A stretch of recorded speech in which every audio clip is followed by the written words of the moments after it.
Hey, hi everybody. Jim Gray Wolf here with my co-host friends, Jerry Maynard, Black-tailed Deer. I think I got the right end that time.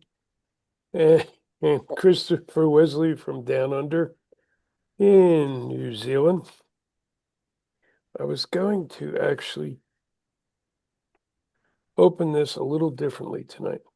We're going to try to have some fun again. No, we're not going to try. We're going to have some fun again. Some stories. Several people are asking for stories, which is nice. That's part of what we were going to do anyway. And they're asking that they want to smile. And we've got some folks. We actually have 19 people in Pine Ridge tonight. Tom, welcome to you and all your family there, your circle anyway. And they had some questions, which we will attempt to answer, I suppose. I don't know what they are, but that's okay. Um, who was this? Thought I knew who this was. I think we'll have somebody else open the prayer. One of you guys open with the prayer, and then I want to do just a short reading, if I may. Chris, go for it. Who is that? Me? You're the Yeah, only you. Chris. Oh, okay. Um, okay. I'd like to welcome everybody into this circle, the circle that never stops and never starts, the eternal circle, the circle with mother, with life, with nature, with breath, with water, with sun, with earth, all the things that provide us life.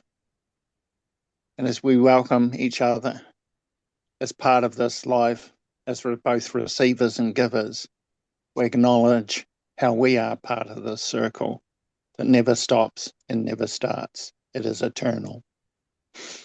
Welcome, everybody. Thank you. Thank you, Chris. I am trying to add a couple of things here as I do this. I wanted to do a short reading today. It's pretty short. I was doing some work with another group early this morning. And for some reason, Jamie Sams came to mind. I knew Jamie. She was a friend when we were both in Santa Fe. Oh, she passed in, I think, 2020, like 5 years ago. And Jamie was an awesome person. She had several books out. One included, two of them included cards, actually, too. And that's where I got to know her because I had a book out at the same time. And I was, some of you know, I was born on 11/11/1949. Jamie was born on 11/11/1951. So I remember the first time we chatted, we found that quite interesting because occasionally you bounce into 11/11 people, but not too often. So Jamie was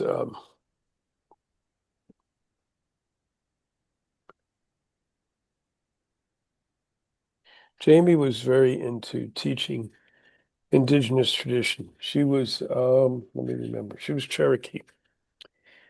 She was Cherokee by DNA, but she lived in the West a long time, and so she got to know a lot of the Pueblos and the native people there.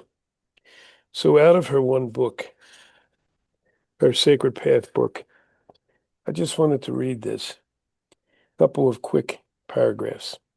It seems pertinent to me once again. The signposts are not always as clearly marked for those who have not had the privilege of being taught how to read the clouds or taste the wind. In understanding the beauty of the abilities I've been given, I also know that the goodness is to be shared. The gift of how to read the omens and hear my fellow creatures, to see the place where future lives and sing great mystery song is what I want to share. In some small way, I can assist my fellow two-leggeds, humans. I will feel the joy that comes from the rich appreciation of sharing. I do not care if others choose to criticize my work. My answer to them is, what are you doing to help the children of Earth to better understand themselves and all their relations? This is my gift. Comes from my heart, and it's good. And we've been talking about that a lot. And tonight we're going to have some fun with things. And that's part of sharing and helping others as we go along. I was on a call a little while ago. Actually, Chris was on it as well. And we were talking about that then too. Some of us have been through very hard times. We collectively are going through hard times right now. It will make us stronger. It will pass. We will get through. In the meantime, we got to have some fun. Sing, dance, tell jokes, whatever. Go to a ceremony. Whatever is fun and enjoyable for you. It's really important right now. That's all I want to open with. Do you guys have opening statements, comments, or otherwise? No, I think that was pretty good. She was a Yeah, really neat lady. Good, Chris? yeah. I was just going to say it's the one thing I like is the confidence in her walk, and that's such a helpful thing to find. It's how do I put it? It's learning to be in life, learning to Oops. live life, learning to have fun and play. Hmm. And Jamie did that through books and cards. We could take it as deeply or as lightly as we wanted to. Hmm. But, to me, learning to have fun and play with things along the way is a way she was able to do that through the cards and Yeah. yet have us learn the lesson. So thank you for that. Yeah. No, I agree. That's good. She was an interesting woman. She was very private. But again, we were both had books coming out at the same time. So we met every Saturday. There was a big um, gathering in Santa Fe, a market. It was mixed things. And we were both there at the book table. And we realized our commonality of birth dates and also our extreme love of nature. You could tell it's partly why I read those two paragraphs too. I think that will probably resonate to any of us who are on the road right now. So whoops. Okay, and so from Tom saying, if there could be some stories tonight about nature, that would be a good thing. And I think most of my stories are. I think a good number of Jerry's are as well. So I think that's a safe bet. Yeah,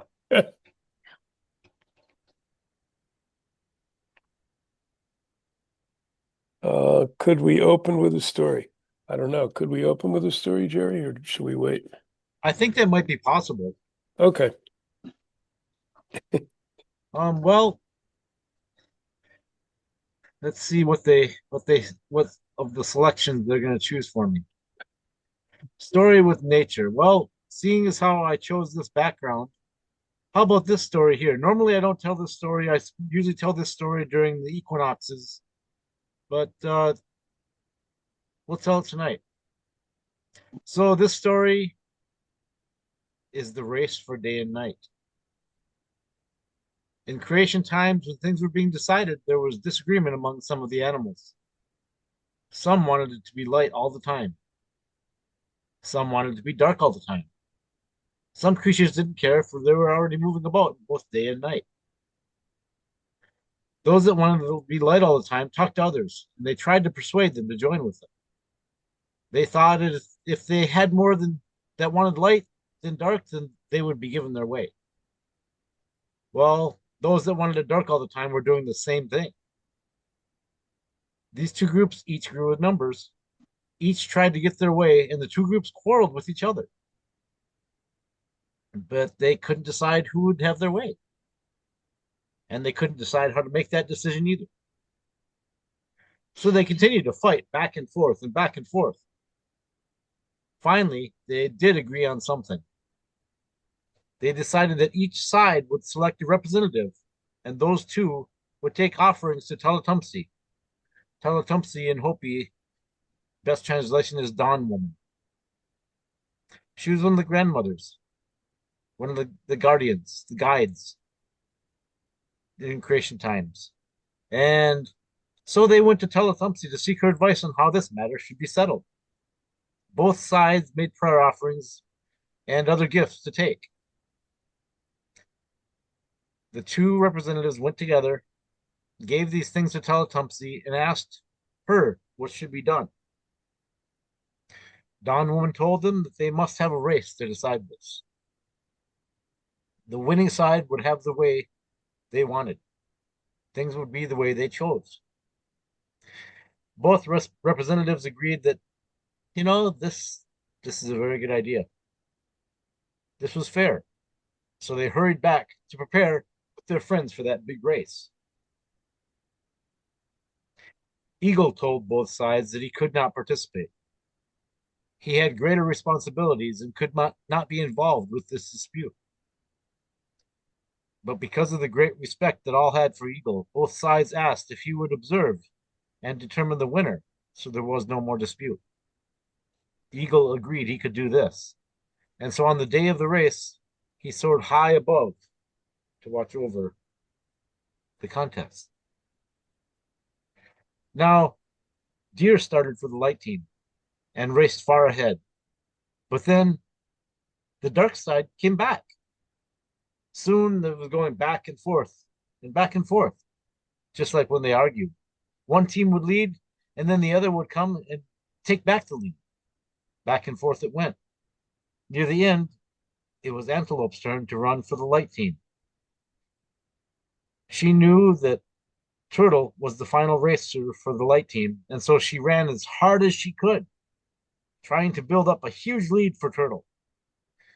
Antelope was far ahead indeed. When, when Turtle began the final leg of the race, Antelope had gained a huge lead.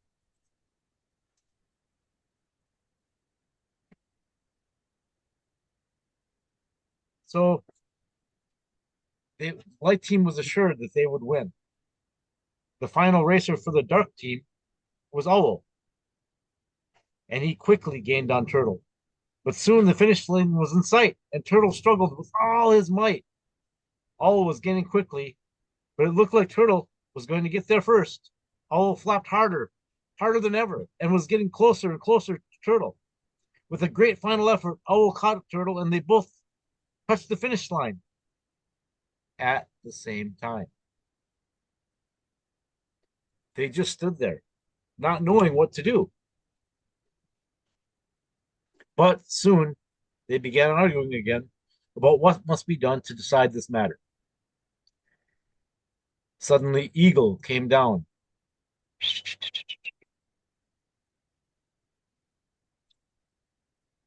You asked me to observe and determine the end to this thing, and that is what I will do. Neither side won, so neither side will have their way. It will not be light all the time, and it will not be dark all the time. This race was equal, so the light and darkness will be equal. And so it was in this way that it was determined that it would be day half the time and night half the time. And that story is kind of appropriate for right now. We have both these sides. So many things in the political world and in this country, in particular, is divided against this side or that side. That's the game they use. Just like the animals, they couldn't decide on anything. They were busy arguing. Harmony was lost. Balance was forgotten. That's what's happening in this world right now.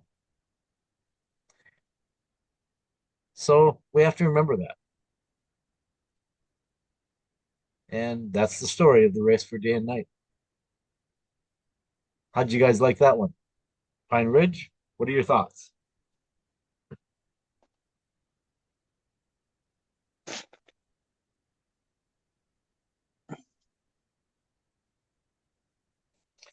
Jim, I think you're on mute. Yeah, but I sounded really good. Uh, yeah, no one there is familiar with that one before, but they liked it. It'll lead them into a question a little later, okay? Mhm. And so they're writing something else. Good thing you guys are there tonight because this is really strange. No one showed up in the main room.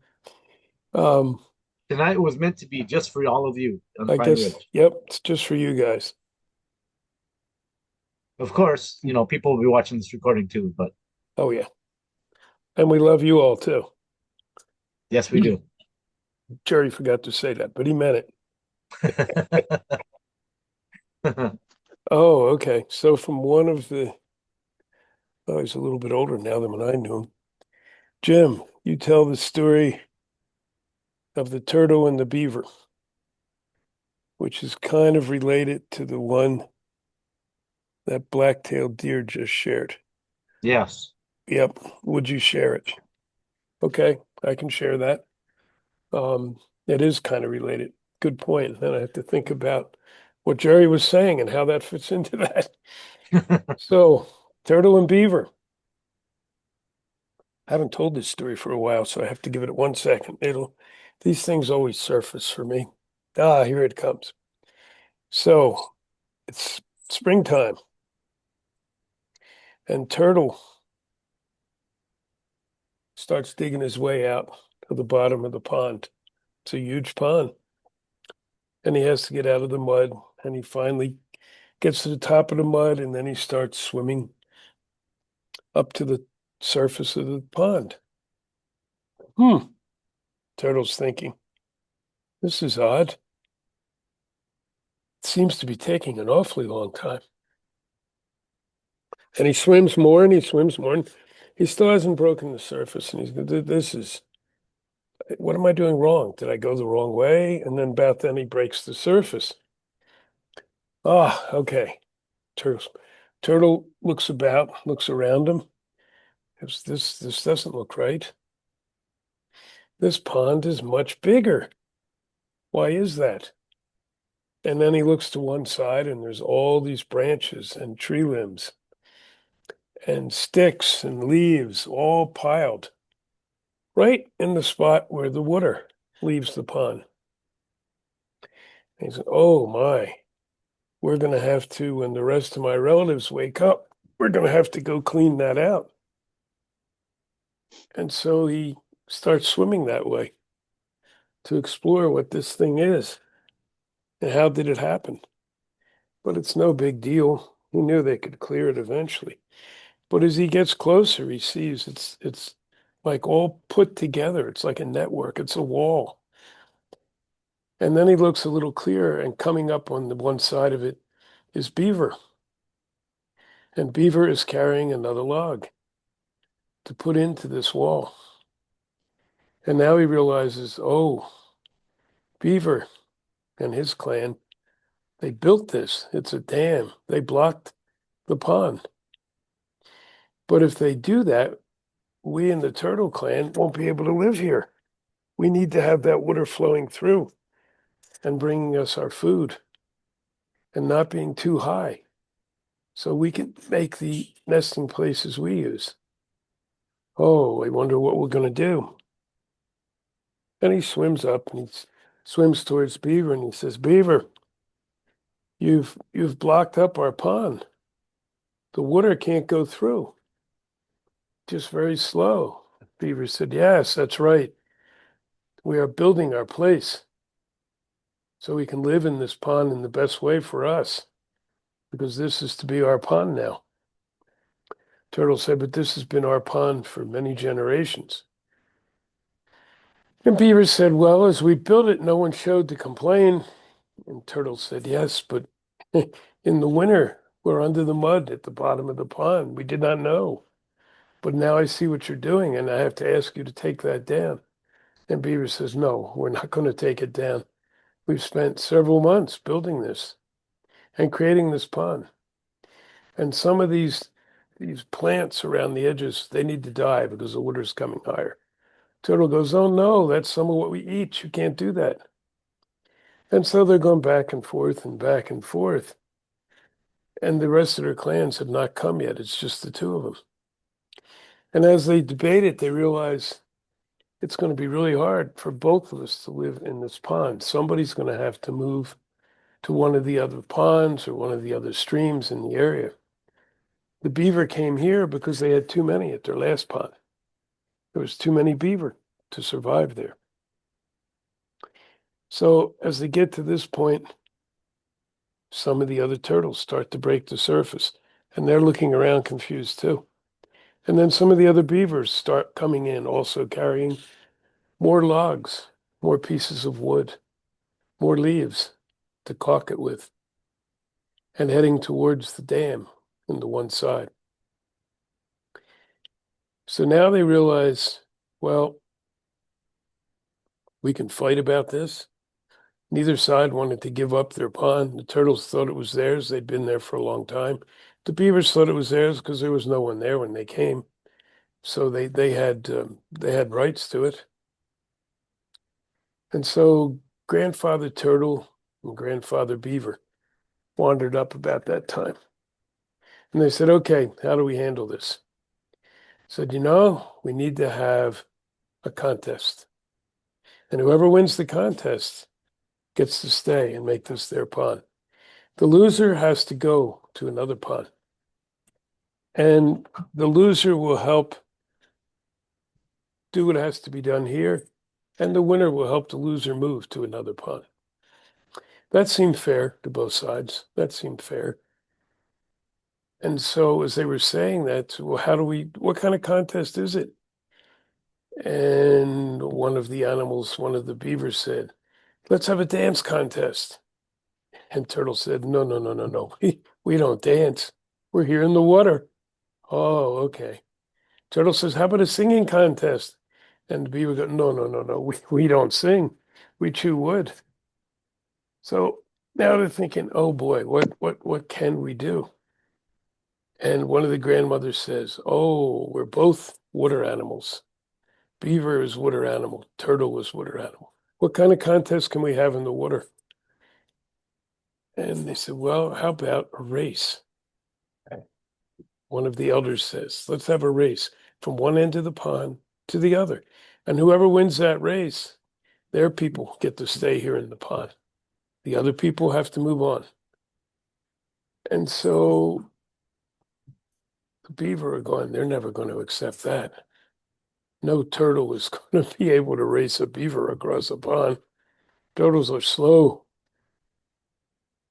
But they put it out there and they all joked.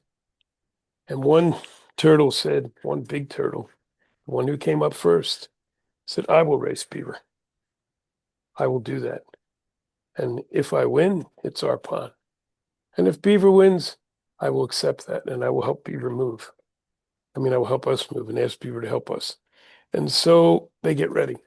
And the two of them line up side by side, right on the side of the pond. And now this is a big pond now because beaver's dam had blocked it up. And they go, how do we do this? And one of the elders stepped up and said, I will put my arm up with this piece of cloth, and when I drop it, you take off. How you swim is up to you. It's the first one to go over there. Do you see that tree, that big elm over there? Whoever gets to that first, their clan are the winners. And so they go, okay, let's do it. Are we ready? Yes. And he drops the piece of cloth, and the two of them jump in, beaver and turtle, and they start swimming as fast as they can. And so a little further out from the edge, they're going side by side, but beaver's starting to pick up speed. And beaver's starting to pull ahead. And turtle sees this. And, oh, what can I do? And beaver is laughing because he thinks this is going to be easy. So beaver circles in front of him and makes a lot of waves to slow him up even more. Turtle said, this isn't fair. It's going to be a hard race as it is. So as beaver crosses fully in front of him, turtle reaches out and bites his tail. And he bites it hard. And beaver jerks in the water and lifts his tail up and he's, oh, what is that? What happened? And he looks, he can't see anything. But it slows him up. And turtle is pulled even with him again. And again, they start taking off. And they go a little further and a little further yet. And as they do, beaver once again, as turtle's keeping up with him too much, lifts his tail, goes in front of him, splashes his tail, and slows him up. So again, beaver starts to pull in front of turtle. Turtle said, I can't let him do that. So turtle once again reaches out and bites beaver's tail. And once again, beaver jumps. It hurts. He's surprised. And he looks back and, there's nothing there. But again, he slowed up. So now once again, they're neck and neck. And now they're starting to approach the far side. They're three-quarters of the way across the pond. And once again, they're pretty even, pretty even. But as they're nearing the edge, as they're a couple hundred feet from the edge, Beaver thinks it's too close. So once again, he lifts his tail, slaps water right in front of Turtle to slow him down. And it does slow Turtle down. It almost rolls him over because he's a ship in body. But it doesn't, and he catches himself. And this time he goes, okay, this we have to stop now. So this time he reaches out and he bites Beaver's tail, but he doesn't let go. He bites and he hangs on to Beaver's tail. And he's, hiya! And Beaver flips his tail up. He feels something, but he can't see it. So he starts shaking it and he flips his tail and shakes it. And then Beaver lets go. And Beaver goes flying through the air, all the way through the air. And he lands on the bank just below the Turtle. big tree. And so the race was over.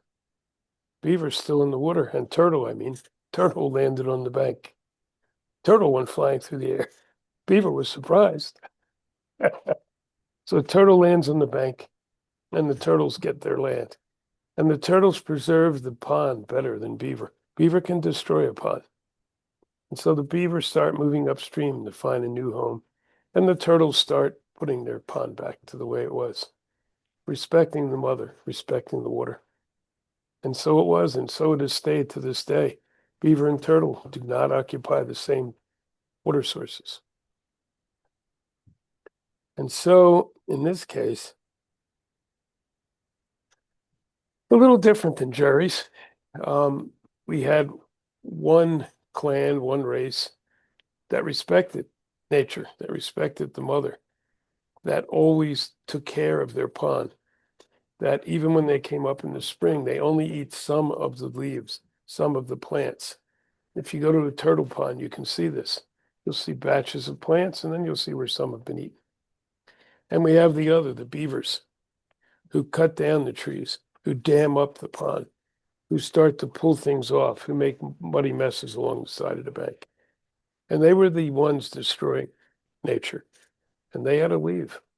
And that applies now too, I think. We're stuck in that as human beings. We have some who are still out there to destroy things, chopping everything down, building everything up, and we have some who want to connect with nature again. Let's side with nature. Let's go flying through the air like turtle. Thank you. End of story. Oh, thank you for that story, brother. It got a little long, I'm sorry, but I had to go through the whole thing to remember. Hmm. So, any there was supposed to be some questions.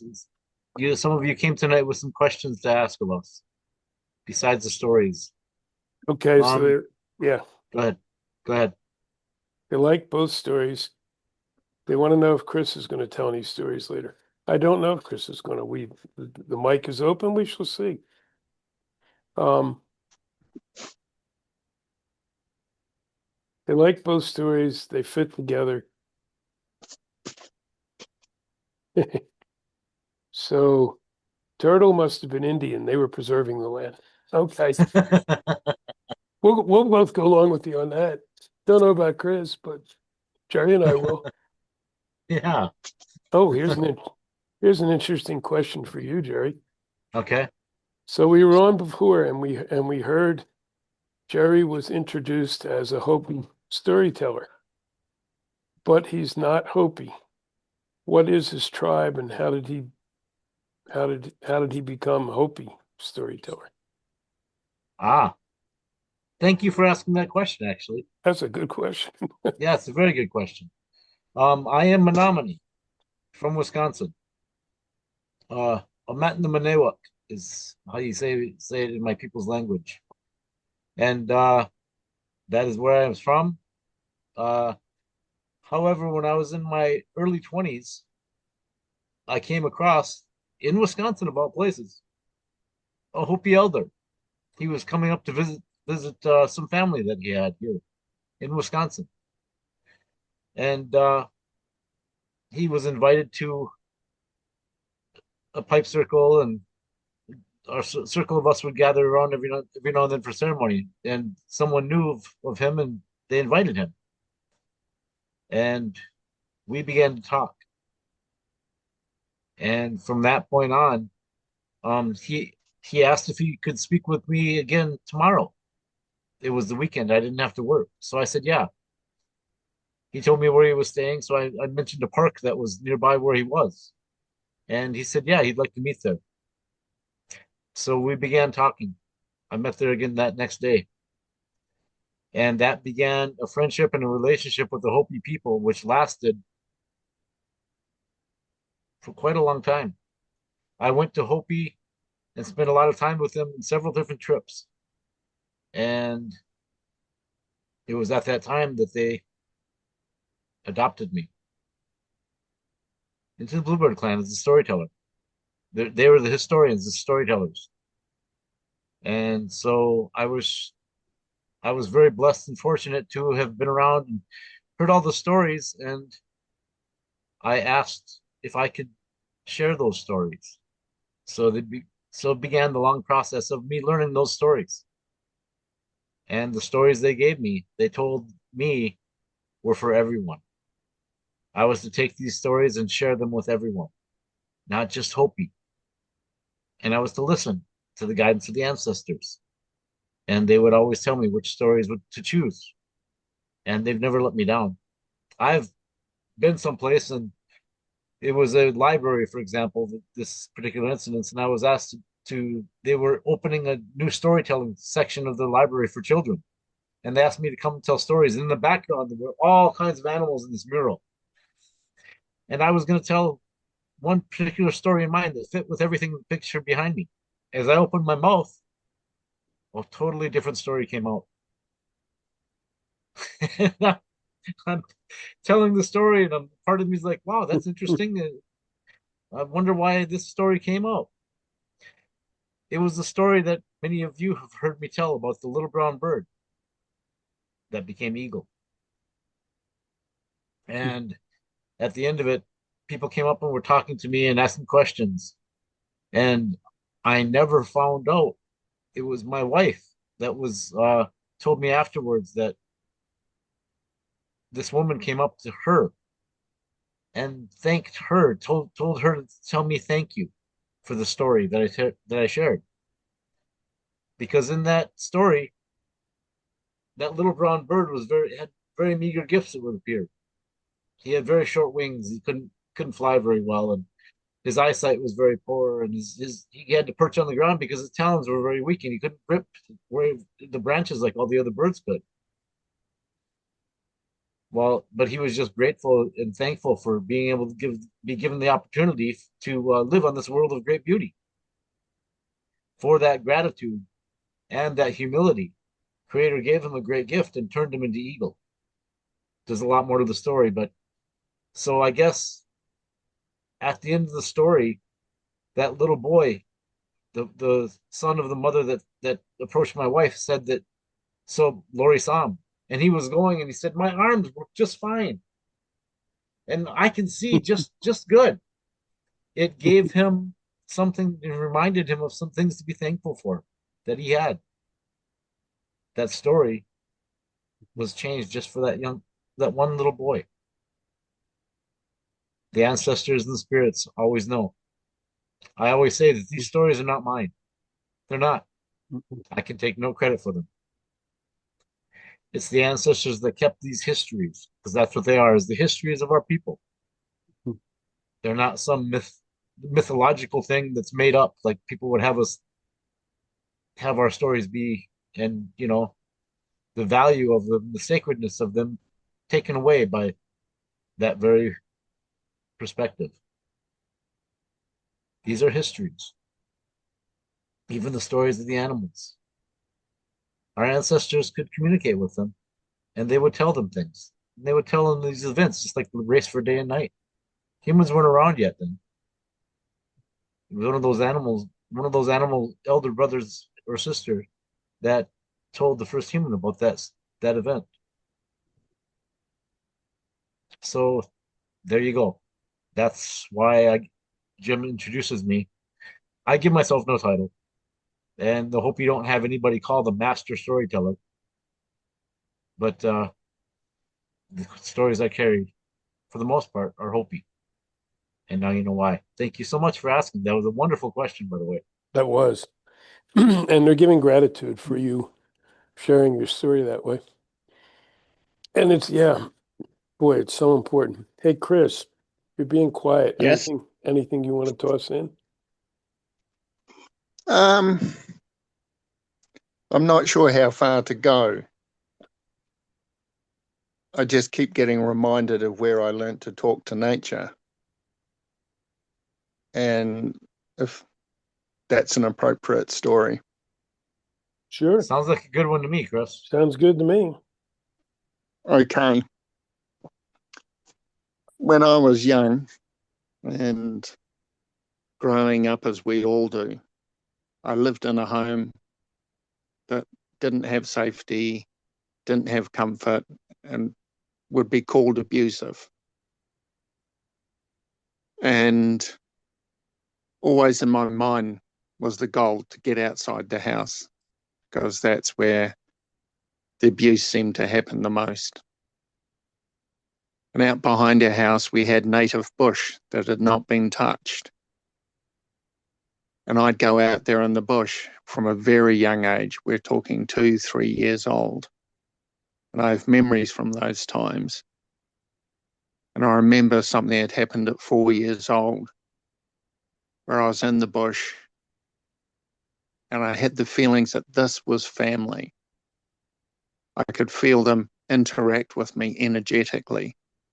I didn't realize it was communication at the time or was any different than what anybody else did. But I played in the trees and I felt like they played with me. And every time that I went home from that place, it was like being farewelled and I felt welcomed back. And over the years, I became more conscious of that interaction. Whenever I felt troubled, I'd go to the forest, to nature. And I learned more and more how nature communicates with us, not in words, not in, how would I call it, separated concepts, which is what words are. Nature would share a whole impression, a whole feeling in one go. It was like having 10,000 or 100,000 words dropped inside me in one instant. And I learned to communicate that way back with nature. I'd show a whole story, a whole experience, rather than telling a story or using singular words, because words were so limited. When you have a whole story, nothing is left out. Everything is in that moment. We experience the life of it, the joy of it, the totality of it, the embrace of it. And these are things I didn't find at home. But I learned that nature is our family that's always there if our birth family is not able to be present in one way or another. Nature has always been there for me, and she shows me that she's going to be there for many lifetimes to come. And I never feel left behind or neglected by nature. She's always there in whatever form. And I've learned how she gives us food, shelter, warmth, and food. I'll say that and breath. And Nice. I've just found a depth of appreciation like I have never found before in the human world. And I still feel home in nature. So that's my story. That's great. Thank you. Thank you very much, Chris. Fits with the Hi, theme Sarah. nicely. Hey, Sarah, Hey. welcome. So Sarah got here so that the links work. We had all these people who were supposed to be coming, they didn't show. Um, okay, they love your story, Chris, too. They love the fact that we're all talking about nature. Yeah, nature's critical right now. And that, maybe I opened it with that little reading from Jamie, and that was about nature. Jamie spoke to the animals like I did, and she could hear them talk back. I just had a deep experience of that recently. But I'm just thinking of a time, oh, it's at least 10 years ago. Yeah, probably about 10 years ago. And I was living in Colorado, And I went out for a walk. Like Chris, I grew up, just woke up in the morning so I could get out of the house as quickly as possible. I was not in an abusive situation. I had quite a loving family. They just didn't have a clue what I was, or they couldn't understand me at all. I was the oddball. But I always wanted to be in nature, and that still holds. I don't like to be inside any more than I absolutely have to be. I was walking with my two dogs. We're taking a walk up a nice little mountain trail, and I felt some animals nearby. I thought, oh, that's interesting. What is that I'm feeling? Which is it? And I put words out to them. Okay, we're here. We're safe. We're not here to harm anybody. Uh, if you wish to come so you can be seen, let us see you. If you want to join us, let us do that. If not, thank you for being out here, and we will go on our way. And so we walked a little further, not much, and I was getting a little weary. Dogs weren't, but I was. So I stopped. There was a big log, and I sat on the log, and my two dogs right next to me. Blink, blink. So there's the three of us. And I'm looking up in the trees, and I look back around, and here's two fox right next to the dogs. So now we have me, my two dogs, and then two foxes. And I went, whoa, well, that's who I felt. And they were very comfortable, and the dogs were very comfortable. Um, and I asked the fox, is it okay if we walk this way? Do you have young here? Are we interfering? Do you want us to go another way? And I just got the sense back that it was fine. We could do it. And so I took out my camera and took a bunch of pictures. Um, I don't think I had a cell phone then. I think I just took pictures. And then I put it away. And maybe after, at least 10 minutes, the foxes sit there and sat there. And then they got up and they meandered off and they went up to the right. And I decided, well, when we get up, we'll get up and go to the left. So we're not right in their turf. And anyway, it was such a pleasant experience. We walked a little further that day, and there was a big stream, and there was some little turtles in there, and they were little baby snappers. And so I did like I used to do when I was a kid, and put my hands in, and they bite at your fingers. So then you can pick your hand up, and you have three or four little turtles dangling from your fingers, and then you put them back carefully back into the water. And then we did that, and I left. We took the walk out, and I got home. And the interesting part to this, it was a fun day um, doing this. But I put those pictures, several of the pictures of the foxes sitting next to us, all of us in a row, up online. Going, look at this. Isn't this glorious? What a gift I had today. And the dogs and everybody, the dogs didn't bark at them. The foxes didn't get nasty. We all just sat there enjoying that space together. And then the foxes went one way and I went the other way. They went to the east, I went to the west. Uh, the number of comments I got about how horrible that was, how dangerous that was. What's the matter with you? Those foxes could have bitten you or the dogs. And fox carries disease, right? And foxes can have rabies. And it just astounded me. And going, what are you talking about? And it was just another reminder. So many people are so disconnected from nature. Not only from each other are we disconnected, but we are from all of nature. And it's really important now. Go out and do those things in nature. Have fun. Don't go up and pet a bear, for God's sake. Don't go up and try to pet a fox. But if something comes and is near you and you don't sense any danger, then just be with it. Just feel into it. That's all. Talking stick in the middle.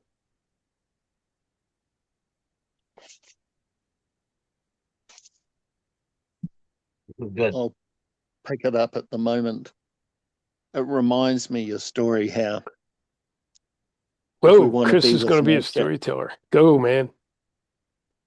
Oh, I didn't think this was another story, but we'll see where it goes. Oh, okay. It's how to be with nature, we've just got to be in the moment, be present, not distracted by stories in our head that are about other times of the day. It's just being where we are. And as you said, Jim, when there's no threat, there's an opportunity to feel the sense of family with four-leggeds, with the nature you're all in. And to me, that's just such a gift. That's nature teaching us about life. We do all get on, but we've got to be in balance to do so. When we walk out of balance and fear has a scent, and animals pick up on fear and become uncomfortable. But we're in a centered place. I find animals are comfortable with us. And a lot of the responses you mention are the people that are not comfortable. They haven't found how to walk with nature, how to be in balance, which is what we've got to come back to.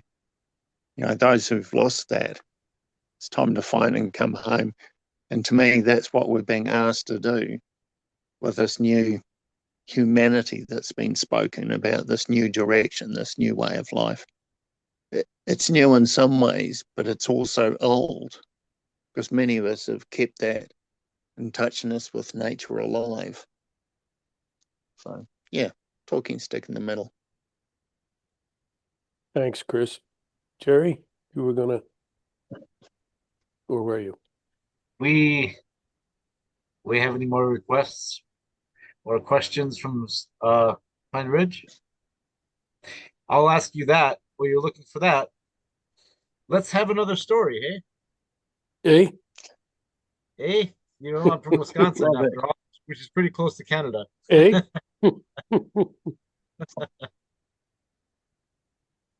All right. Shit asses and non shit asses alike, listen up. So, For those this of you who story, don't know, that's a term on the res. yes, it Used. is. And it became quite popular on reservation dogs. So, long ago lived first Coyote. He had once been a helper of Creator. He was a great being and had powerful medicine. But already he had the beginning gifts that still plague his kind today. He was always curious, sometimes too curious. And he always wanted to be able to do what all others could do. Most of all, he wanted to be able to do something that no one else could do. In this way, he would be someone special, indeed, and all would know his name and he would always be remembered. This was Coyote. Well, these were his thoughts. As he was walking about one day and he was out and about and he was following a set of footprints. He was hungry, so he was tracking something. After a long while, the footprints started getting fainter and harder to see, and his mind was occupied with those footprints and these thoughts that he had. And he went along and followed the tracks that kept getting harder and harder to see, and he kept getting closer to them so that he could see them. Pretty soon, his nose was right to the ground. And then he couldn't see the tracks at all. He paused and he lifted his head and he looked about. And he realized night had fallen and he was in strange territory. He didn't he didn't recognize anything. Where was he? He didn't know. And so he determined that he would go onto a nearby little mesa. He'd sit there and through the night, and in the light of the day, he'd be able to see everything below him and find his way back home. So he climbed up to that little mesa and sat down to wait for the morning. As he sat there, something very strange happened. A white circle began to rise in the sky. Coyote sat there staring at it, curious as to what this might be. Now, Coyote was not the only one on that mesa that night. Rabbit Boy was there. He was hiding in the brush nearby and watching Coyote. And he could see that Coyote's mind was not on hunting. Still, he did not come out of the brush. After all, this was Coyote who hunted and plagued. his relatives, and his family members, and ate several of them. So Rabbit Boy stayed in the brush and studied Coyote. He saw a chance to change things, and so he spoke to foolish Coyote. Well, Coyote, I see that you are out and about tonight. Coyote said nothing. He sat there staring at that white circle in the sky. Then suddenly he spoke. Well, yes, I see that you are staring at it too, Coyote, said Rabbit Boy. I've noticed that circle too. Coyote glanced over his shoulder to the brush where Rabbit Boy was sitting. Then he returned his gaze to the circle. Well, yes, Rabbit Boy said. I I see that circle all the time, Coyote. Coyote said, well, yes, but I do not get out and about very much at night anymore, and it's been a long time since I've seen this. In fact, it has been so long that I've forgotten what you call this thing that looks like a hole in the sky. Well, yes, Coyote, Rabbit Boy said. That is exactly what it is. This is the hole in the sky. Coyote's head snapped around. His eyes were wide with excitement. His heart raced. But he took a deep breath and turned away from Rabbit Boy to hide his excitement. He looked up at the night sky again. He breathed deeply and tried to gather himself and calm himself before he spoke again. Ah, yes. I remember now, said Coyote. He tried to remain calm once again. I suppose all the creatures of the night have seen this and know of this thing, this hole in the sky. Oh no, Coyote, no one knows of this. This is a secret that was given to my grandfather to be passed through the generations of my family until this knowledge is needed. And it is not yet needed, for we've just begun in this world. For the hole in the sky was said to appear when it was time to leave this world at the end of this world. And it would be the doorway to the next world. Coyote sat still. He tried to remain calm. He kept his gaze on the night sky and the huge white circle as he began to plan and plot. So, that is the hole in the sky, the opening to the next world. And no one else knows of this, you say. Well, this time it will not be Eagle. It will be Coyote that first sets foot in the next world. And when the people pass through, they will come into my world, Coyote's world. He stood and looked around. There was no one about. He was alone atop the mesa. Rabbit Boy had gone. So he brought out his medicine bundle and laid the medicines on the ground and began to prepare himself. When he was ready, sometime later, he pulled up his bundle, rolled it up, and tucked it back into his fur. He was now ready. He looked up at the white circle. He bent his legs and leaped with all of his strength. His coyote medicine worked well. He rose above the mesa top. He kept going and going. He soared higher and higher into the night sky. The mesa grew smaller and smaller beneath him, and he kept on going up. Soon he could see the entire ball of Mother Earth below. He sailed up through the sky. The earth began to dwindle below him, and the white circle above him got bigger and closer and larger above him. It grew bigger and bigger as he soared up. Soon the sky around him was filled with the whiteness of this hole in the sky. His smile grew as he prepared to pass through this hole in the sky. It would be Coyote's world. All would look up to him. Of course, there was no hole in the sky. And Coyote smashed into the moon and died there. His medicine bundles were scattered all about. This is why the face of Grandmother Moon is no longer pure.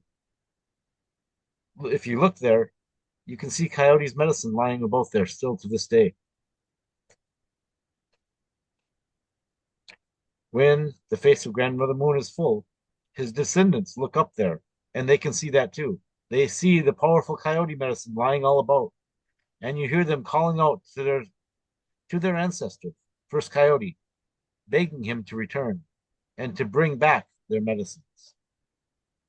And this is the story of First Coyote and the Hole in the Sky. So last time there was talk about the sacred clowns. Today I talk about Coyote. Foolish, gullible old Coyote, as he's often described in the Hopi stories. Always wanting to stand out some way, somehow to be special and to be looked at and revered among everyone else, above everyone else. Coyote is our ego. Coyote is our mind. And in the Hopi stories, oftentimes Coyote meets a tragic end, as in some of the other tribes. And it teaches us that, like we see today, we follow the mind, we follow that greed, that want to have to be above everyone else. Well, today we're seeing the system that was based on that way of thinking. It's falling apart. It's creating much turmoil as it dies out. It's a warning, just like the coyote stories warn us about those kind of behaviors, that way of thinking and that way of life that coyote exhibits, and is a teacher in that way to help us about what not to do. Thank you. Talking stick in the middle. That's a really good point. Even when the stories are fun or funny, there's always a teaching in them. I don't think I've ever come across one where there isn't a teaching in it of some sort. Or maybe my teachers decided there was a teaching. I don't know, but there was always something you got out of it, other than in addition to the joke and the laugh or the smile or feeling good. That's all important. But there was always something you were intended to understand and learn, because then you'd be quizzed on it. So yeah, that's a good story. I love that story. Whoops. Oh, it's okay. It's working. Yeah, I was thinking about telling the story of Bear Mountain and the three maidens who became stars. Mm, And maybe in a little bit, but there's some questions here, so I think I'd rather move to those, and then there's time. We'll come back for that. I was also thinking of a story of Spider in just because things are different in different cultures, and it ties into what's one of the things they're asking. Excuse me. Um, Spider in some of the cultures wove the planet, wove Mother, wove the earth, so the other creatures could come out. The Hopi are one who talk that way. In others, Spider is the same as Coyote. So Iktomi becomes the trickster. And in still others, Spider is a great warrior. So not all these things are the same, but together they weave the whole tale. And I was always fascinated by how different animals were. Same animal, but different interpretation depending on the tribe and probably their experience of them. Okay, so yeah, I'll give you this one first, Jerry, and then okay. I got one, and Chris has one. Ooh, Okay. um, yeah, okay. Okay, when black-tailed deer, they like that name better. Uh, told his story. We've always heard from before. Okay, I guess they mean from earlier. The tribes do not get along well, and we've experienced that some ourselves. This is from some of the younger ones. Do you think that the tribes are better able to come together now in good cause and walk the road together? And is that just tribes here, or is that the Americas, or can it be more than that? Ah, And thank you for asking me the question. I've got a list of my top 10 questions that are my favorite. This is up in the top five because so there's all these stories and we've experienced these different things that the dominant culture way of thinking, the colonizers way of thinking is placed upon us, and we've taken them into ourselves and into our way of being and way of living and acting. But the tribes all really didn't fight, didn't war. There was some fights. There were some times they did not get along.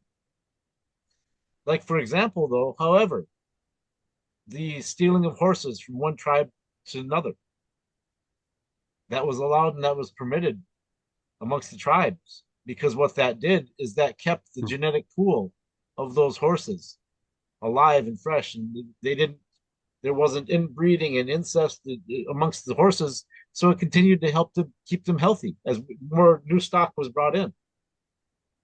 So you must look for the wisdom behind those things. Our ancestors knew that. Our ancestors allowed certain things to happen. It would give the young ones a way to expend and to let that energy be used in a beneficial way. No one was usually, hurt or killed. Sometimes it would happen, but that was life. But all of our people revered life. All of our peoples to take a life was a thing that was the last resort. It was only when Mhm. the colonizers came and they began pushing. At that point in time, when they came, everyone had their place where they were to belong for all time and they were responsible for. And there was trade amongst all the tribes. I've heard stories talk about, somebody will say, well, we didn't have cedar or we didn't have sweetgrass, so I'm not using those today. There was a vast trade network that spanned all of the Americas.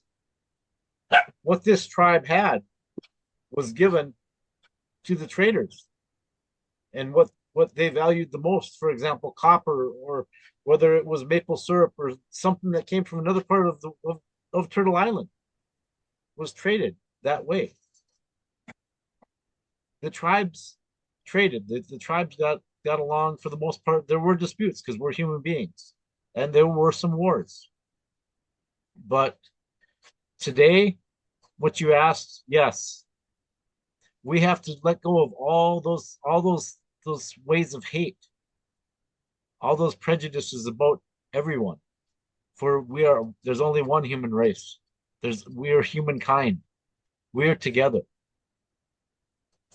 We have to remember that. We have to remember that Ingwatewa, Duakachiam, all my relations on Mother Earth. That's what that translates in from Hopi. We are all related, all my relations. I know that you have that saying also because it's true. Those truths were amongst all the tribes.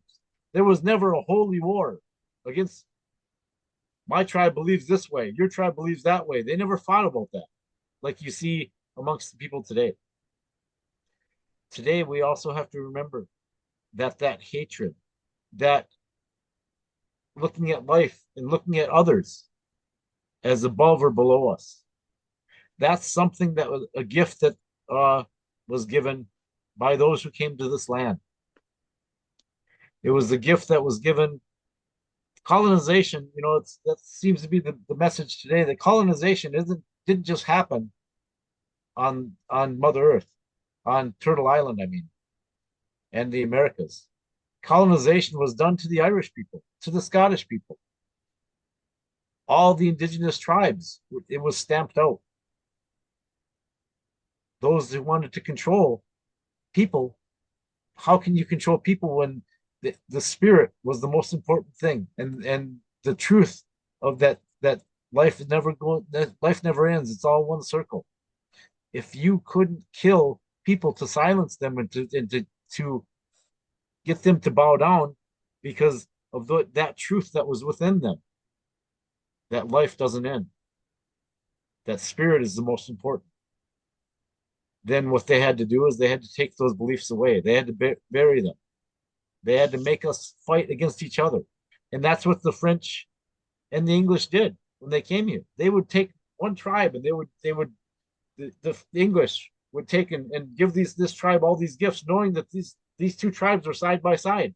And the French would say, "Oh, we can't have that. They're siding with them." So the next tribe next to them would be given stuff from the French and the British. They would get these people looking at, well, these are my friends. They gave me these things. Oh, these people are hurting you. We must defend you against them.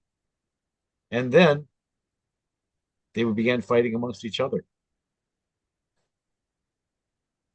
This is not the time for that. Jim has said it over and over again. This is not the time for the lone wolf. Together, we create life. Together, all of life has a purpose. Together, we can create harmony again. If we put aside those things that were never ours to begin with, which were placed upon us, this hatred, this stupid way of looking at, I don't like you because your skin color. The package that your spirit wraps around you in this lifetime is different than mine. How backwards is that? It was always for our ancestors, it was always the heart and the spirit that mattered, not the exterior. Talking stick in the middle. Yeah, absolutely. I support that 100%. This is the time to come together. And yes, the tribes had problems, absolutely. If the tribes went to war, it was generally over resources. If there was a hard time and not enough food, then sometimes they would absolutely go to war. Yeah. And it was usually a survival thing, not because I want your gold or I want your whatever. Um, Something came to me where you were talking. Oh, and some of that I've watched change just in my life. Many of the things I've done, but the one that comes to mind right away is Standing Rock, where we had people there, tribal people there, who were enemies for generations, suddenly thrown together for a common cause, like Jerry was saying. And we stood as one. So I saw enemies for many generations there embracing each other and saying, okay, now for this, at least we have to stand together. Maybe they won't agree on everything. Why should they? We don't have to agree about everything. But yeah, there's power when we come together, and we are seeing it globally now. This is not a phenomena of the Americas or of the United States. This is a global thing going on. And a lot of it you will not see in the media because they will not cover it, but it's happening. There's people standing up all over the place. There's already been a couple of countries toppled by people protesting. One peacefully, the other what got not as peaceful because those who were trying to overthrow fought back. Um, but they were But the key changed. being is that they stood together. They stood as one, correct. And they didn't give up, which is also really, really important. Um, so they're asking as well. Here's a couple of things. One, yeah, we should have time to do. We used to do this a long time ago, and so one of the women there remembers it. Could we at some point call out a page number and we look at the teaching Jamie Sams had on that page? We can do that. Oh, That's kind of yeah, fun, and yeah. we'll see what it means to the group. But first, they're asking, uh, out in respect, if Christopher would share what is Christopher? Is Christopher, uh, is he Aboriginal? Is he white? Is he mixed? What is Chris, and how does he find things in his part of the world? Is it Condor down there or something different? In other words, is it of the heart or something different? I guess they mean. Um, Is he that's a there? very Yeah. interesting question. Yeah. Um, I'll start with basics. I was born in New Zealand. My father was Dutch. On my mother's side, my grandfather was Scottish, and there was the rest. was English heritage. Um, when you ask, what am I tend to let a lot of these labels go because what we are aren't the labels. I'm not the job that I do or have done. I'm not the activities that I do. I'm the one that does those. What I am, I find, and it might sound a little bit spacey, but it's what I've come down to at the moment. I'm the point of consciousness that experiences this current moment. It's that sense of presence I am in the moment experiencing things. Um, to help you understand, we talked about how I had a unique home life. I left home, did an apprenticeship in the railways, learned how to repair locomotives, so very mechanical. But I was brought up on a farm, so I've got rural background, I've got mechanical background. I had an accident in 1985 where I was left what is called, they told me I was seriously disabled. I've never fully believed it, but I'm aware there's certain things that are tricky for me to do. But it's also given me the ability to do other things that I wasn't doing beforehand. When we spend all our life working for, buy food and have a roof over our head or somewhere to live, it takes us away from what we could be doing. And I learned to spend a lot of time in nature. Nature has become and has been my main teacher right throughout. I've learned from different traditions and philosophies. There's 20 different meditation styles in the old ways, which come from 20 different religious and cultural perspectives. Not working, not being able to have a job since 1985.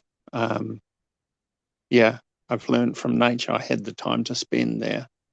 I studied the meditation styles. To do that, I had to study the cultures that went with it. And that's taught me a lot. I've also found that the world I grew up in, the more I worked with nature, nature doesn't come from separation. She has taught me that there is no separation. She's shown me things to help understand this. She's given me experiences to help understand this. I also understand, have been spoken to by nature and what I call creative source, and how they explain that everything is a lesson, everything is a teaching, which has helped me have no resentment towards my life, towards how I was brought up, no resentment to what's happened to me along the way with the accident, disability, and that. It just gave me an ability to experience different things and in different ways to most people. I have a range of abilities which have been called psychic. To me, they just are what we all are. To me, they're just aspects of consciousness. And we have layers of consciousness depending on how deep and how far we go within ourselves. There is thinking-based consciousness, which some people call ego. The others, to me, are aspects of consciousness we experience in the moment, which is where we listen to the mother, to Hey, nature, to Chris. ourselves. Yep. So we have time to do everything. I'm going to rope you back in. They're curious still. They're asking. So Yep. you do not have indigenous Australian blood. None at Well, all. they no, he's not Australia. He's New Zealand. But okay, Yep. okay. No, he does not. Yeah, I have no indigenous bloodline that I'm aware of. Okay, interesting. Okay, cool. I wanted to Yeah. make sure I knew that, but I wanted to make sure that they. Before we go on with Yeah. that, I'd like to Yep, say that others have said it. With the truth of the matter, we've said it here before. We're yep. at the beginning of humankind. Hmm. We were all tribal. We are all Hmm. indigenous. The ancestors of even the white people Yeah, were tribal. Celtic is still one So walk. we have to remember that. We have to Hmm. remember not our differences, but our the things that unite us. And my brother Chris has come through with Yep. some beautiful truths and some beautiful things, and Yep. his bond with nature is amazing. Yeah. And we are indigenous. We are indigenous because who are we? We are spirit first, and that spirit unites us all. Yeah. The way So, I've been shown by the mother is that we're all her children in whom she is proud. yep. And that's the way I look through those eyes. So grandmother Jan is still there, and she was passing forward. I think I know what from what you both are saying.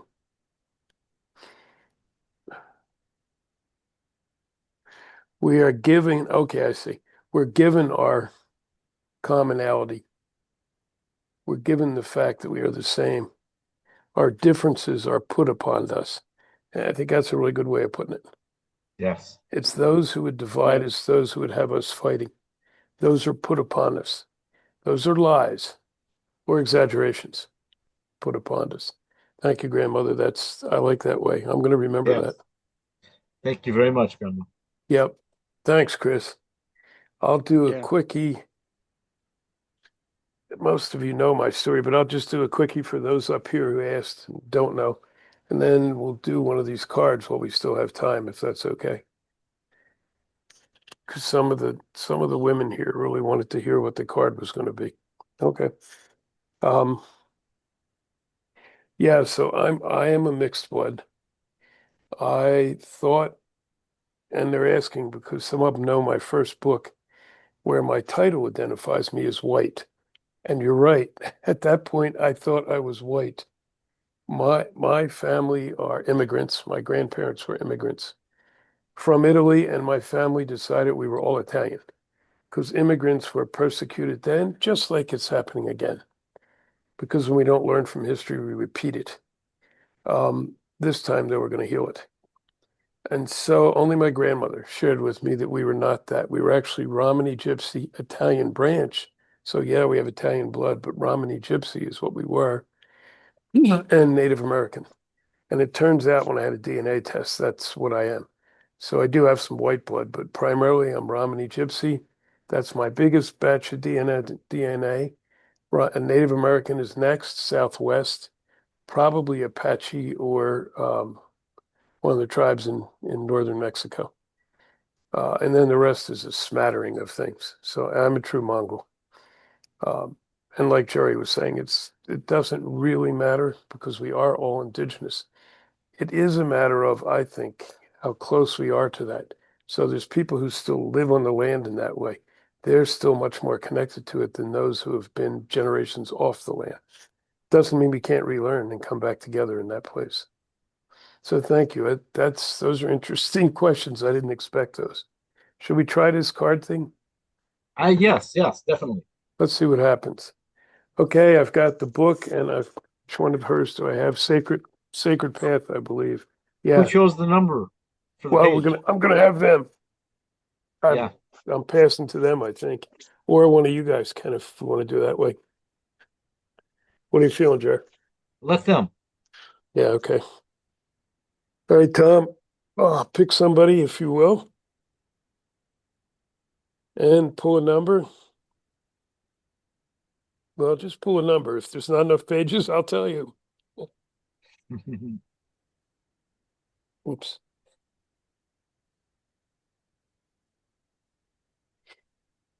Okay, so uh, Ariane, I think I said your name right. It's one of the young women who's pulling the. Okay, got it. And boom. What Let's number see. did she choose? Oh, I'm sorry.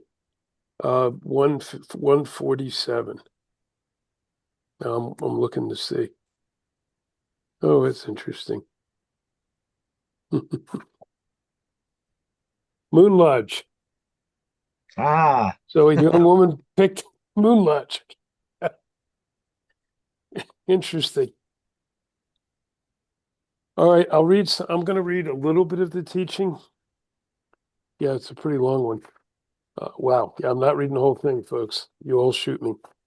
I'll read a little bit of the teaching and some of the interpretations, and then pass it to Jerry or Chris or both, or Sarah, whoever here might want to say anything.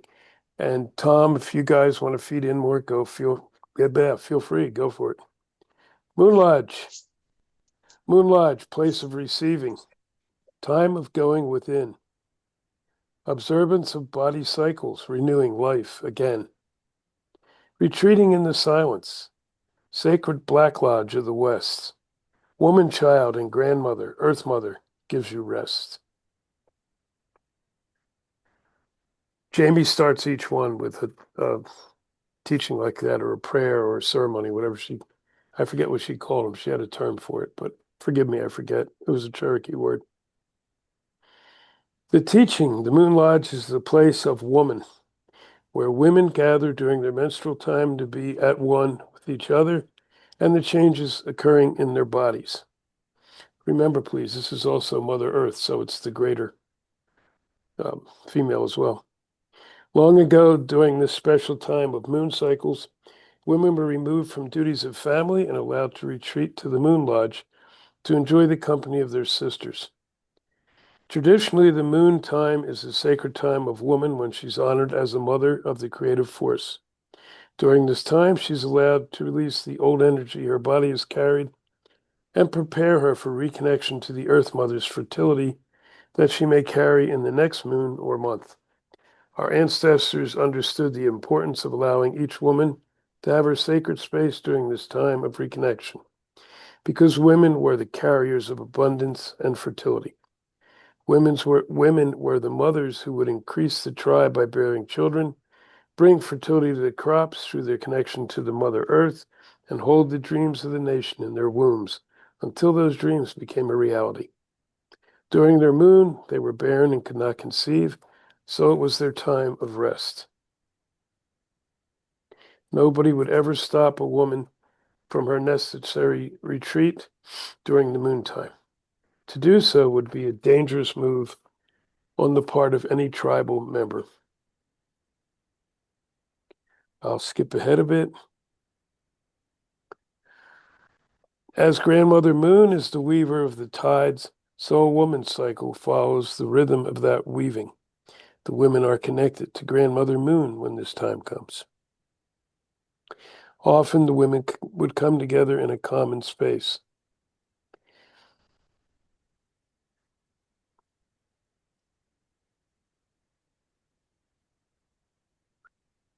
Wow, this is one of the longest teachings in here. Any of you who really want a good book and cards that go with it, this is the one to get, in my opinion. What's the name of that book, Jim? Jamie Sam's damn good book. Oh, sorry. Sacred Path, Sacred Path cards. So it's the book and the cards, and it comes like this. You may have to go online to find it.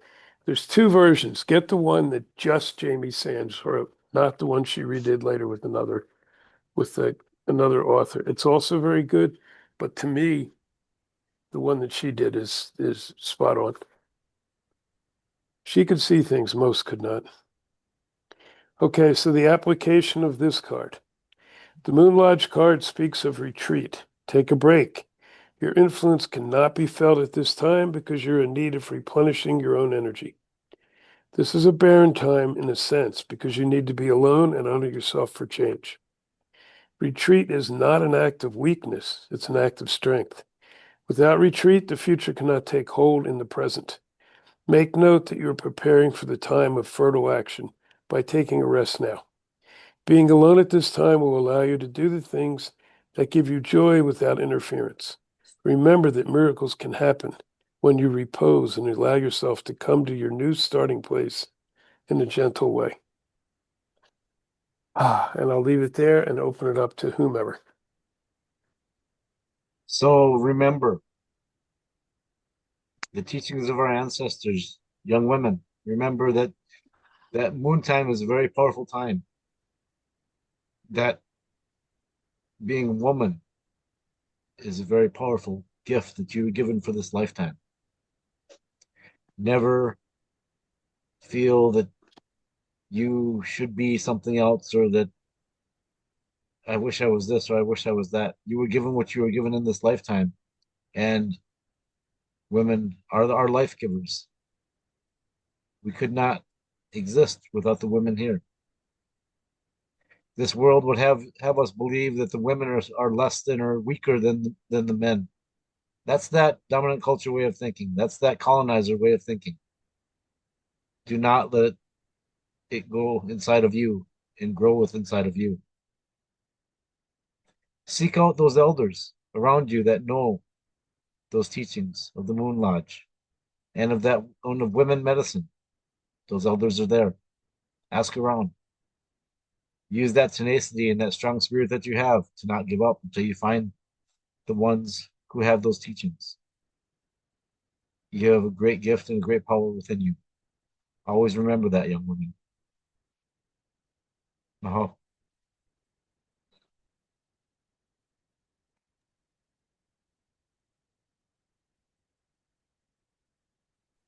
Should we have someone else pick another number? We could do that. And Tom's saying, yeah, we have time to do another one. Why don't we? Tom is saying this is a good thought for another show. Maybe we do another whole show some point. We could do that.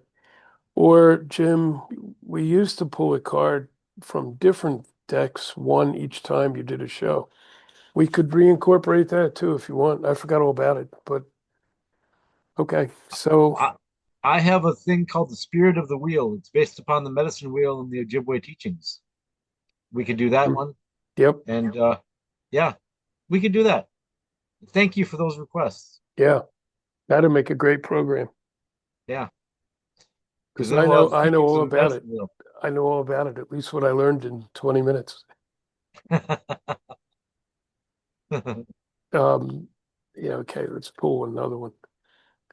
Tom, do you want somebody to pull the number up there, or do you want us to pull one?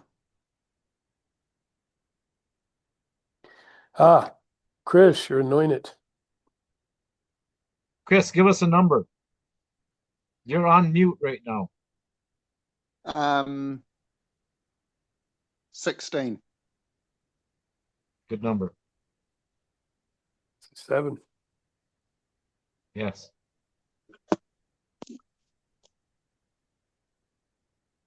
Oh, whoops. You got to go up higher, Chris. It's still explaining the cards at that point. Ah, um, Sorry about that. It has to be above. Dear. yeah. Oh no, I'm looking. I don't know. What's the top number? I think it has to be near 50, above 50.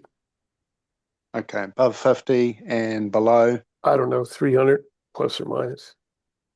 197. 197, says the man. So this would be funny if it turned out to be one of the masculine cards. That'd be balance.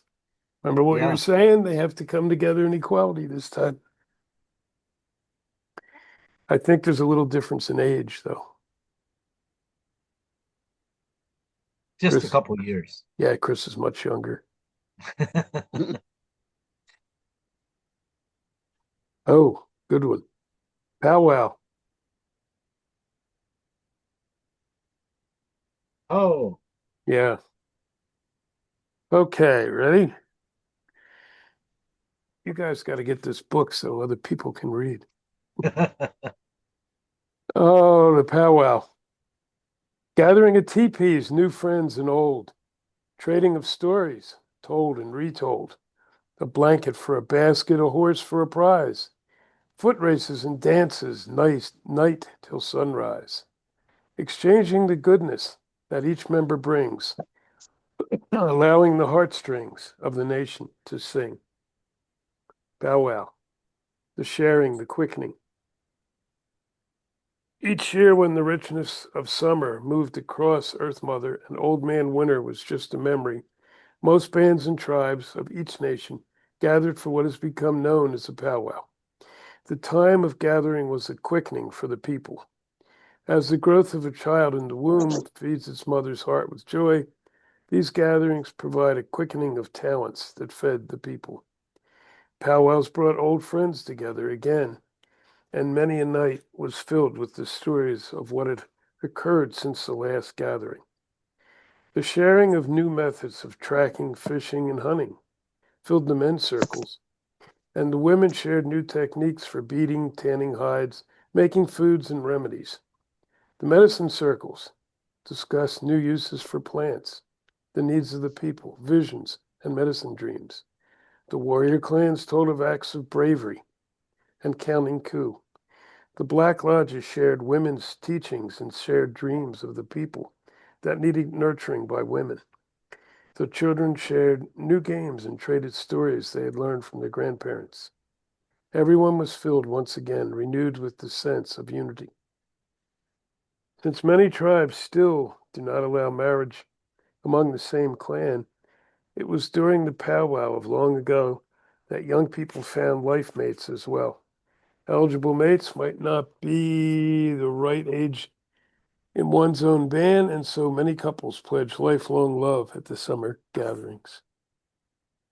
There was the making of relative ceremonies, usually took place of powwow, also known as, I think, blood brother ceremonies and kala ceremonies in other tribes. Oh, other included games, highlighted the prowess of young warriors, dances, singing, and food. Yes, food. Uh, Fry bread. yeah, I know. You all are eating fry bread up there, and it's just not right. And I want to, right? Yeah, I want to put in a complaint. I think you should ship us all some for next time. Okay, so I think you get the gist of that, eh? The application. If the talking drums have signaled a powwow, you're being put on notice to gather together with others of like mind and exchange ideas. The quickening of some aspects of your life will be aided if you use a support system and see what type of support you can call upon from others. The powwow card is marking a time of calling in your markers. You may need assistance or just a friend to be a sounding board. Your focus will become clearer and you may receive the boost you need just from an encouraging word or two. The quickening is inside of you and speaks of the time just preceding birth. Whatever you are giving birth to at this time can be assisted by gathering your friends around you for their needed support. Okay, sticks in the middle. So the powwow speaks of, and today you see the many different tribes attend. It may be held on a certain tribe's land, but tribes from all over, people from all over, even beyond the Americas, show up and they get together and they coexist in peace. So we began this circle talking about with requests for stories about nature and the animals. Behind me, I now have a wolf, and I switched that on purpose. I was taught that if you look at a wolf pack, once again, the way of thinking of the world around us would have us look and say there's the alpha wolf and there's the omega wolf. The omega wolf is the lowest, the alpha wolf is the highest. Well, I guarantee the wolf pack doesn't look at that way. If one of those wolves in that pack does not fulfill their responsibilities, then the pack itself suffers. They all have a part. One is not greater than the other. Just because their responsibilities are different, just because the things that they do and that they're able to do is different, does not mean that one is greater than the other. In this way, the wolf is looked at as to embody the teaching of cooperation. And that's what we talked about earlier. We have to do that. We have to come together now. We have to put our differences aside and embrace the things that bring us together. Remember that. Remember that in your family. Remember that in your homes, in your schools. Remember that in your nation. Remember that in the greater community. Look for the things that bring us together, and don't look to see the things that make us different and drive us apart. Uh-huh. Yeah. Oh, very good. And so there, whoops. Follow-up question, Chris, they're wondering what you're thinking. You called out the number. Yeah. Oh yeah. Um, Well, we can do it over easier. Yeah. I'm not sure where to go with that. I'm still feeling into it a lot at the moment. I hear the sense of community, and I know in my culture, very few people actually have that. It's like over here in the Western tradition, there's so much separation, whereas in the powwow, I hear the coming together. And I think we're all learning to do that in a new way. You know, we're finding and having pointed out how important looking after ourselves, our nature, our mother, the environment is so important. And we forgot a lot of that. And it's just bringing me back to that and interacting from that community point of view. We swap ideas, we swap insights, we swap paths and directions and new discoveries. You know, life is born again by discovering partners, you know, and that doesn't just happen with humans, it happens with nature. Everything's in this cycle of moving around, being supported, nurtured by each other. And the more we do that, the more life flourishes, is what I find. When I look at the path of the society I've been brought up in, and I had to look at a lot of this to sort out my own issues in life, separation to me doesn't work. It just, it leaves people hungry, it leaves people starved, whether it's physically, mentally, or emotionally, doesn't matter. It has that effect. And for me, I've been learning what is this community and how to come together and support and nurture each other.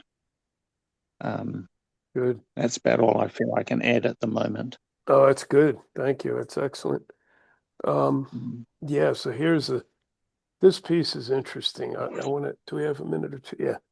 Let's put this in there because they followed up with, well, it's a long bit, so I'm going to paraphrase. They're talking about the gathering of nations. The biggest Yes. powwow, I believe, in the planet is the Gathering of Nations in Albuquerque. And I knew this, and apparently some of them did already too. This coming year in April is going to be the last Gathering of Nations. They're canceling it. It's been, Wow. yeah, it's been going on for 50 or 60 years. I've participated in different ways over the past number of years. I don't know why. I don't know what led to that.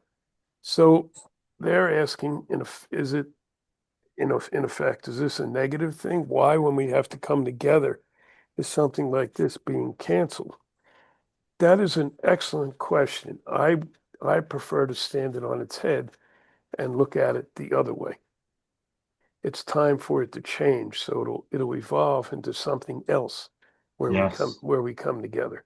I've been at many of the gatherings of nations. I guarantee you I will be there again this year for sure. And it may not happen. It may simply change, shift, evolve. Maybe new people will take over. But yeah, boy, there's We so look at many. the Yeah, Go ahead. I was gonna say we look at the gathering of nations and it teaches these things. So now it's going to be left up to us, to all of us. yeah. What do we do? How do we carry Mm, forward? That is being disbanded. I ask each of you to look to self, look in your communities. mm, How can we carry the spirit of that forward? How can each of us do that? What can be done? mm. And that carries forward, really important. Look what's going on around us. We've been doing a lot of work around anxiety, depression, fear in some of these shows, and we'll do more because there's a ton of it out there. But it's how do we look at it? These things have got to happen. Jerry and I have talked about this a lot. These things have to happen now. This is not the end, it's a new beginning. It's how we decide to view it. It's how we decide to use that energy. Yeah, we can go into a deep funk and further ourselves away, go into fear, go into panic, but that's not going to get us where we want to be. Doesn't make it any easier. It could still be difficult. However, if we look at it as a positive thing and not a negative, I think that helps. Yes. Everything is a teaching. Everything is a lesson. Thinking of things in either good or bad, light or dark. That's linear thinking. That's that way of thinking that has been tried to overlay and replace the ancestral indigenous way of thinking, where everything is whole, everything is connected, everything is one. We have to remember that. We are all one. We are one family. We came to, I know that I've been blessed to know the stories of the Hopi, the histories. In the beginning of this fourth world, as they call it, we emerged as one people. And it wasn't just natives. All the races were present. Mhm. There were representatives from all the races. And we, at as early as that time, the beginning of this fourth world, we all thought and lived in that same beautiful way. It's time to go back there. It's time to not look at our differences. It's time to look at the beauty of life, the beauty of togetherness. Think of how you feel, why you come here, each of you young people and everyone that comes here to this podcast. Think of what we feel together. Think of what we look at what we create together. And look to your heart, how you feel each time, each Tuesday when you come here. That's community working together. It's not just Jim and I. It's all of us that come together to make the circle what it is. And that's a teaching to take into the world, the bigger world. It's what each of us give that creates this beauty or creates a disaster. We each have to ask, what do we choose to give? It's that old thing. Do you see the glass is half full or half empty? Mm-hmm. And it's a choice. It's a very real choice. So, yeah, Tom put up there. This is a great topic. It's a huge topic. It appears this needs to go on your list for future shows as well. Yeah, Yes. I think it popped up at the end, but it is a whole huge thing in and of itself.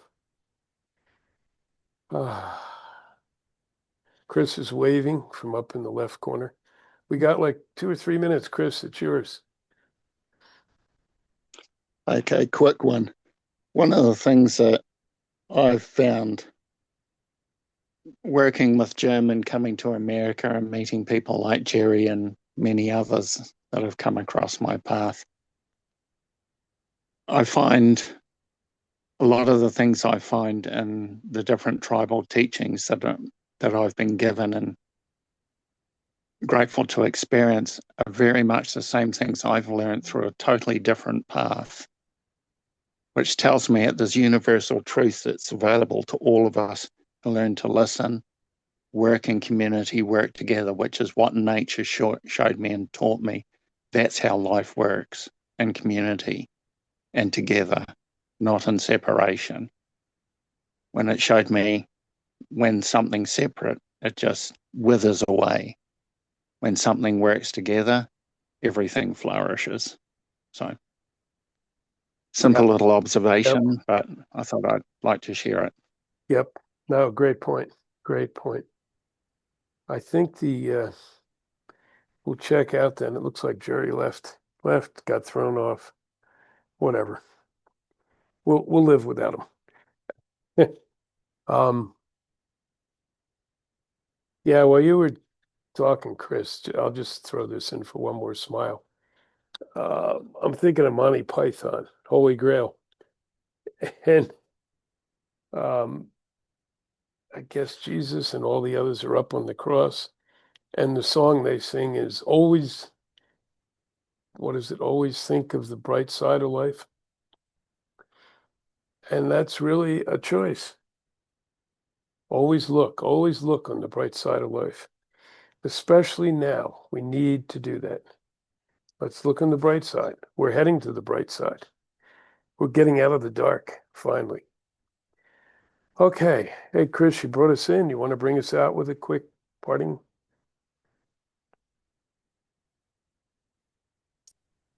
Okay. As I breathe in and feel the feelings that are coming up for me once again, the gratitude and appreciation for our brothers and sisters in Pine Ridge, for those who will listen to this afterwards, and we know that's many sometimes, and how we often come together in ways that we don't always realize and experience. We're here together consciously in this experience, and others will come into the circle through watching it online later. The communities we have aren't always limited to what we see and experience. And I'd like to give thanks to all those energies, both seen and unseen, that bring us to where we are. I'd like to give thanks to the teachings and the lessons in life and in every single experience we have. I find there is joy to be found and beauty to be found in all experience when we see it at its core and it's at its best. The same with people. And sometimes we need to reach inside and find that depth, not only for ourselves, but to remind others of who and what they are. They are a gift. We are a gift. And we're all a part of life. And sometimes the reminder of this is what brings us home to our sense of self and being, not as a separate form, but as a combined life energy, sharing many forms. So thank you for that. Thank you, brother. Sarah, thanks for being here. You're always here. It's much appreciated. Our relatives up on Pine Ridge, as always, thank you. Enjoy the fry bread. Hmm. I hope you don't eat too much. Oh, well. And just remember, Tom, if you get hold of me, I can give you all of our addresses and you can ship us all some fry bread. Okay, I think with that, we're going to close out. For everyone who hears this, plays the replay on this thing, you are part of the circle just as much as any of us who are here tonight. Have ideas for future programs? Let us know.